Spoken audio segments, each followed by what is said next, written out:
En este momento vamos a empezar a analizar la estructura de tesis de grado. Como nosotros podemos observar en este momento, nosotros tenemos algunas, algunos elementos ya anteriormente analizados. Tenemos, por ejemplo, la portadilla, en este caso, que nos indica que es la portada de nuestra tesis. Ya habíamos visto que debe de llevar el nombre de la escuela, la palabra tesis, el nombre de la tesis, el autor de la tesis, fecha. También tenemos la hoja de autorización de impresión de tesis, que esta, les vuelvo a recordar, que nos las entrega dirección académica posteriormente cuando nosotros, ya nuestros sinodales, ya nuestros director de tesis, ya nos liberó de dicha redacción y lo pasa directamente a dirección académica para que ellos nos entreguen dicha autorización. Posteriormente vienen los agradecimientos, que es una hoja libre en la que nosotros podemos escribir un mensaje a quien nosotros deseamos o agradeciendo el desarrollo de nuestro proyecto. Posteriormente vienen los índices o las tablas de contenido. Se le coloca índices porque pues, es el índice de contenido, el índice de gráficas, el índice de tablas, recordando que se coloca un índice de gráficas y un índice de tablas al momento de que ya nosotros tengamos más de dos gráficas, figuras o tablas. Posteriormente también tenemos la hoja de la introducción y la hoja de resumen. ¿Sí? Estos son los primeros elementos dentro de nuestra estructura de tesis. Si recordamos, posteriormente a ella nos decía que viene el cuerpo de la tesis. Y les había yo adelantado que dentro del cuerpo de la tesis tenemos que era el capítulo 1, el problema, capítulo 2, el marco teórico, capítulo 3, el marco metodológico, capítulo 4, resultados. Ahora vamos a empezar a ver los elementos de este capítulo 1. En el capítulo 1, que se llama el problema, así se llama el capítulo 1, nosotros vamos a dividirlo en 5 elementos o 5 subtemas manejados dentro de ellos. Tenemos el planteamiento del problema. Dentro del planteamiento del problema, nosotros vamos a redactar la situación en la que se encuentra, en este caso, el lugar de donde nosotros tenemos la, la observación que queremos modificar o cambiar. Cuando nosotros decimos esto, de preferencia tendríamos que evitar decir la palabra no se hace, no se realiza, o sea, la palabra no.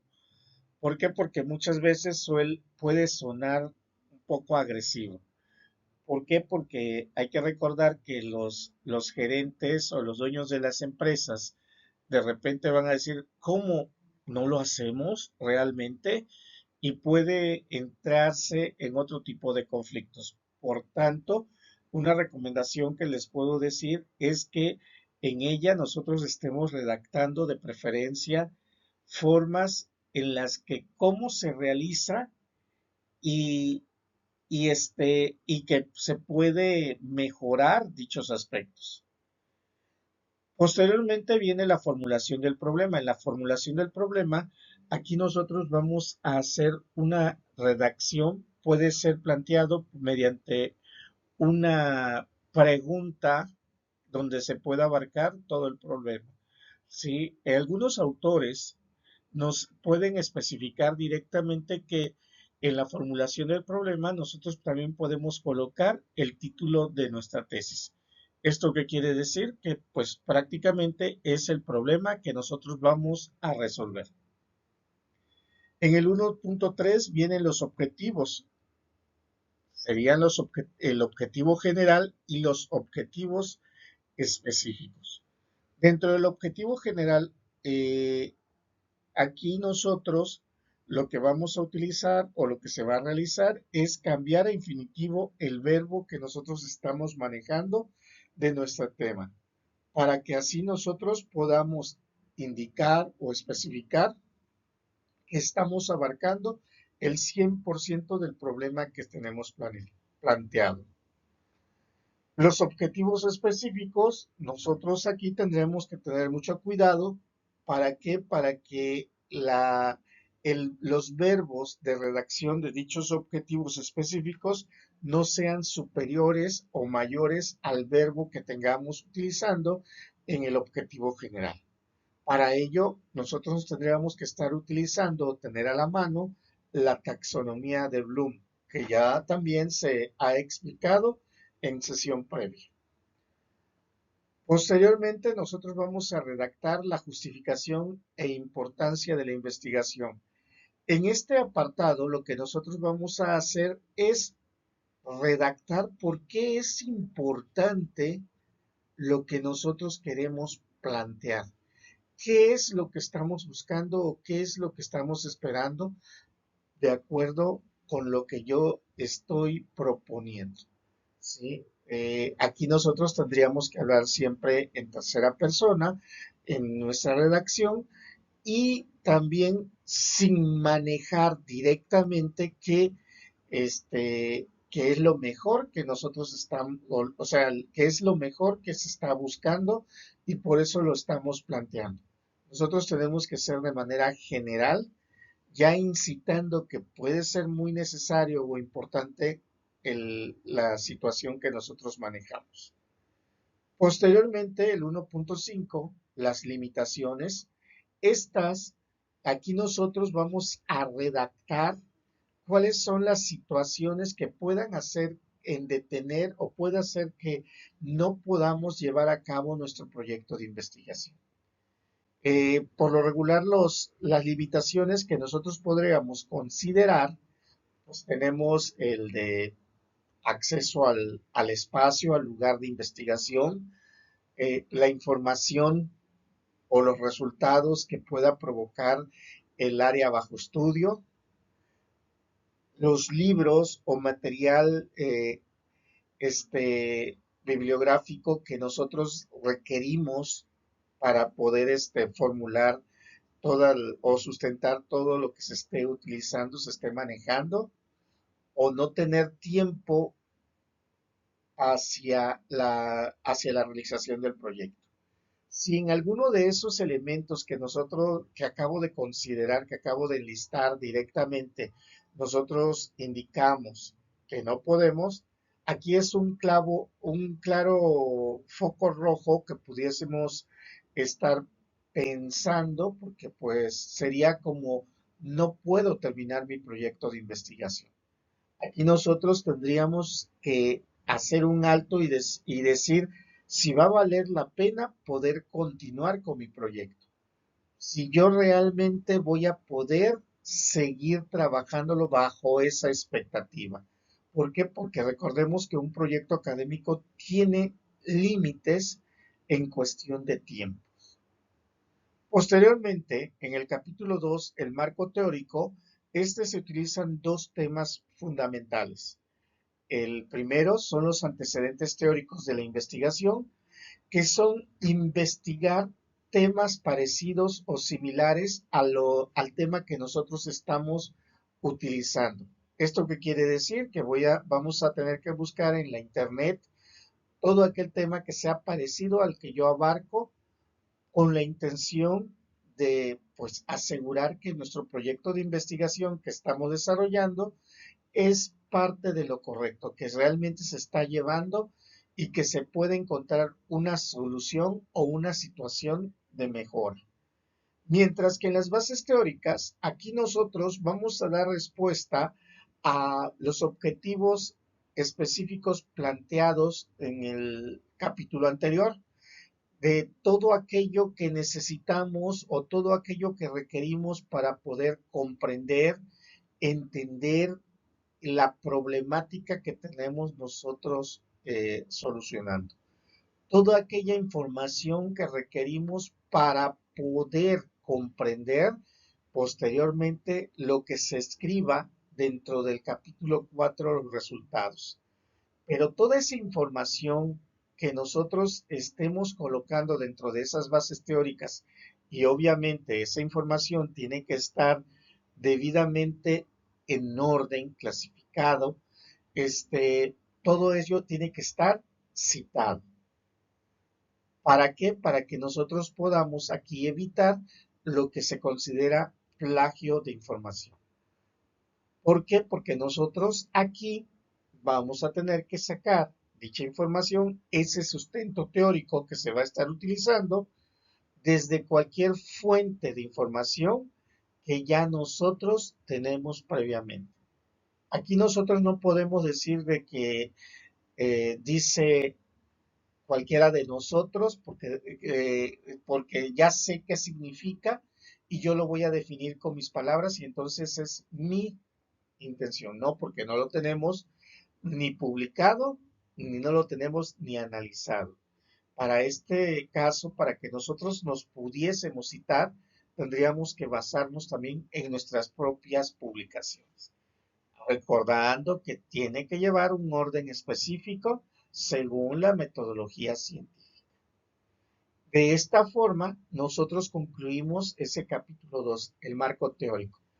Toda la información que nosotros estemos utilizando en este capítulo 2, toda ella tiene que ir citada según las normativas APA, ¿sí? Y posteriormente, dicha información debe de estar clasificada, perdón, dichas fuentes bibliográficas deben de estar clasificadas bajo la misma normativa en la sección de bibliografía.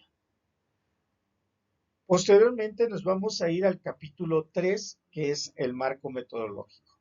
En el capítulo 3 nosotros manejamos 9 elementos metodológicos en la que da pauta a poder ya resolver nuestra problemática. En el primer apartado nosotros definimos la hipótesis. Aquí nosotros tenemos que plantear una hipótesis para, como se nos indica, que tiene que ser un sustento en el que nosotros vamos a iniciar para poder realizar dicho estudio. De esa hipótesis que nosotros planteamos, vamos a sacar nuestras variables, ya sea la variable dependiente e independiente que nosotros estemos jugando o que estemos utilizando dentro de esa hipótesis. ¿Para qué nos va a servir identificar las variables?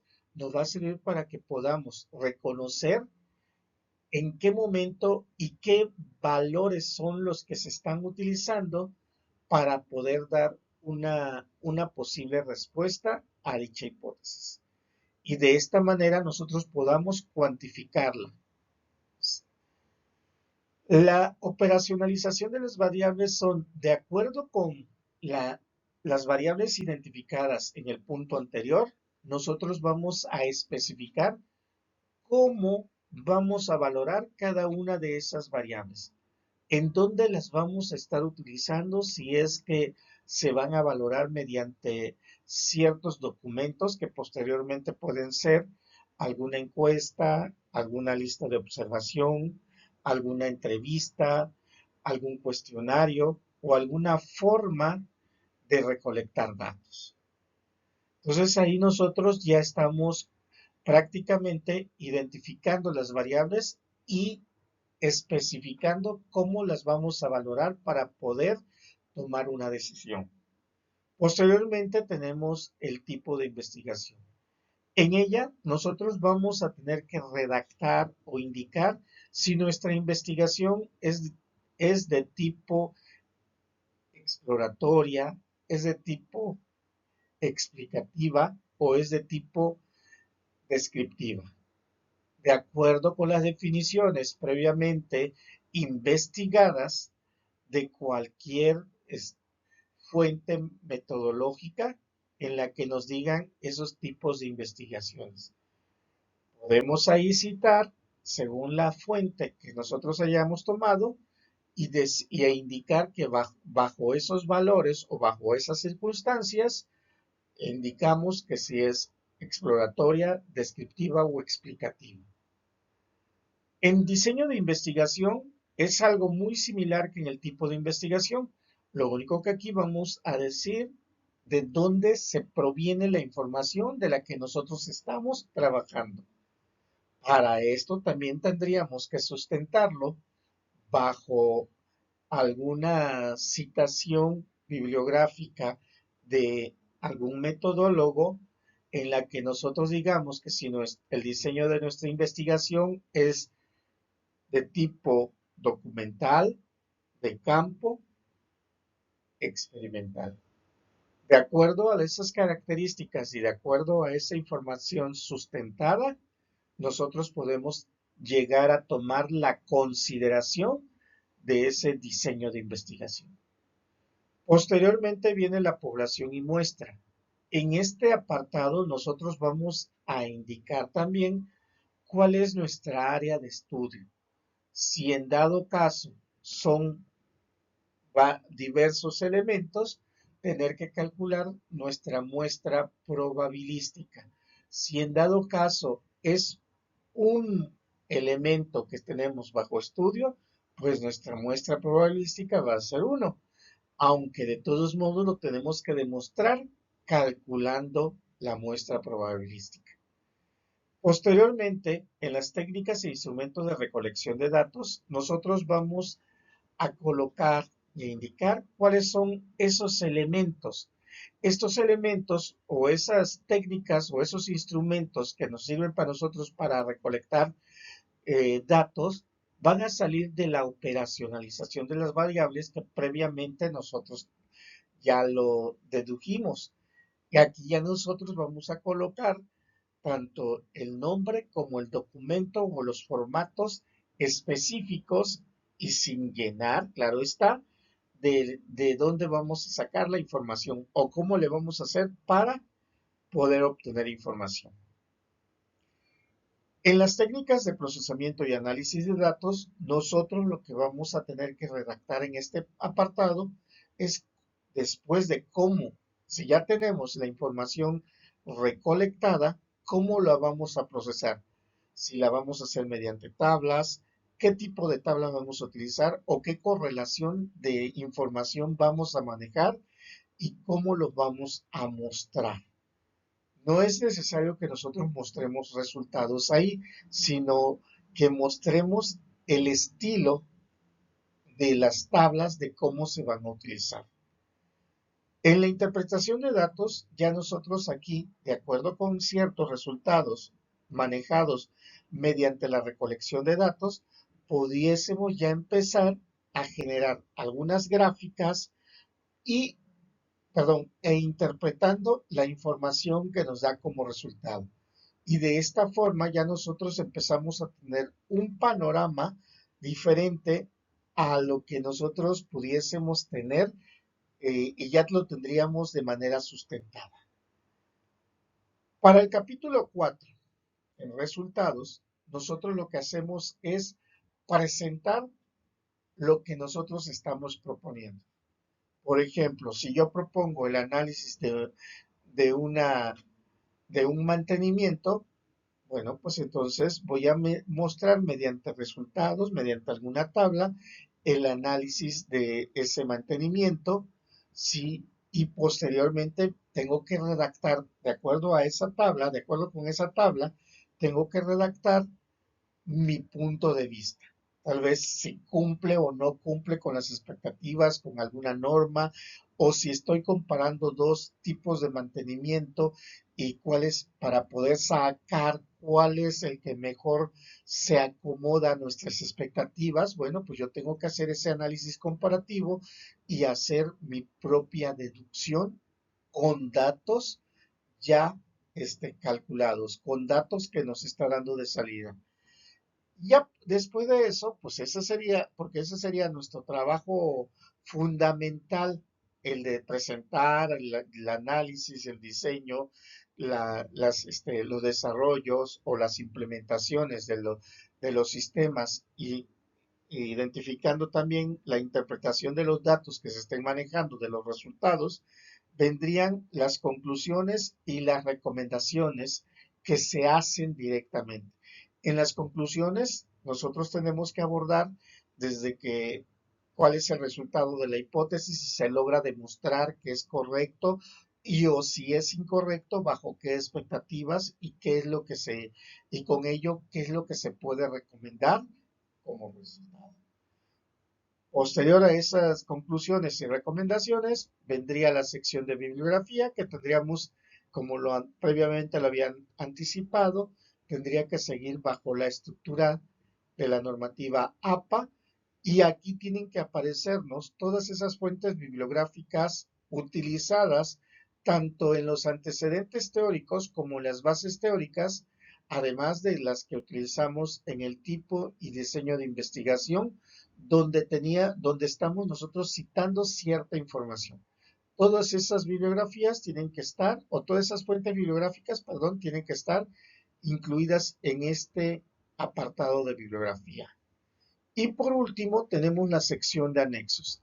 La sección de anexos es cuando nosotros tenemos una gráfica o una tabla que puede abarcar más de una página como tal, se va a la sección de anexos. O alguna información que sea necesaria, que sea importante, que se tenga que agregar dentro de nuestro proyecto.